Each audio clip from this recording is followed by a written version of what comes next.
Napenda nianze kwanza kwa kuwashukuru Mwashamu Baba Askofu Mkuu Paulo Ruzoka ambaye ni msimamizi mkuu wa kituo hiki, akisaidiwa Mheshimiwa Padre Felix Lazaro kwa kazi nzuri ambayo anaifanya katika kituo chetu hiki ambacho bado kinakuwa.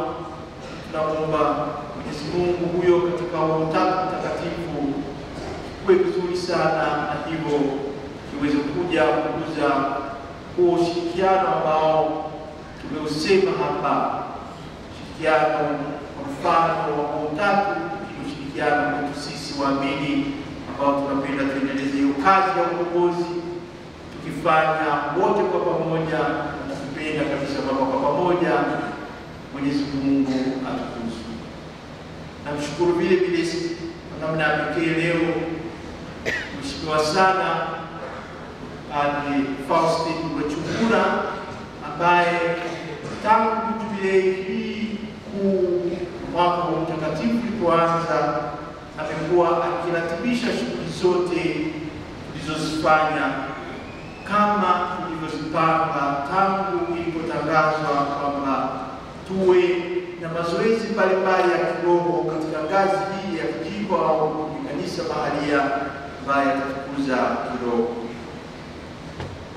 Nasema ni mshukuru, lakini napenda leo nimshukuru kwa namna ya pekee kwa kazi aliyoifanya kama wakili wa askofu mkuu.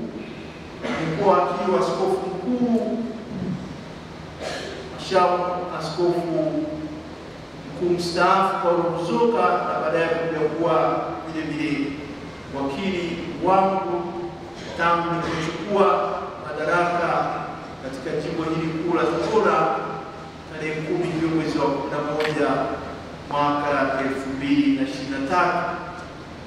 Niseme ameyafanya mengi, na kwa sababu hiyo napenda sote tumshangilie pamoja na kumshangilia Mungu, na tumshangilie vile vile mwaka mwingine.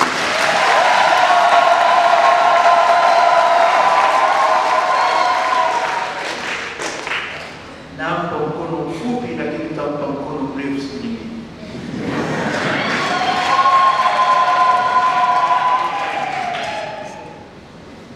Basi baada ya kumpa mkono mfupi, nipende kutangaza rasmi kwamba kuanzia tarehe 3 tulimteua Mwashamu Askofu Msaidizi Josephat Jackson Bululu awe makamu wa askofu mkuu, yaani weka neno kama alikuwa anafanya.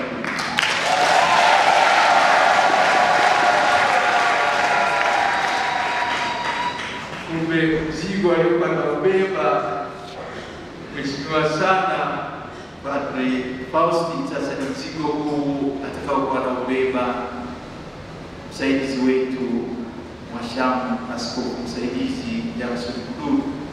Lakini bado Mheshimiwa aliyekuwa makamu wa askofu ataendelea na kazi zake alizokuwa anazifanya, na hata nyingine tena atakazokuja kukabidhiwa.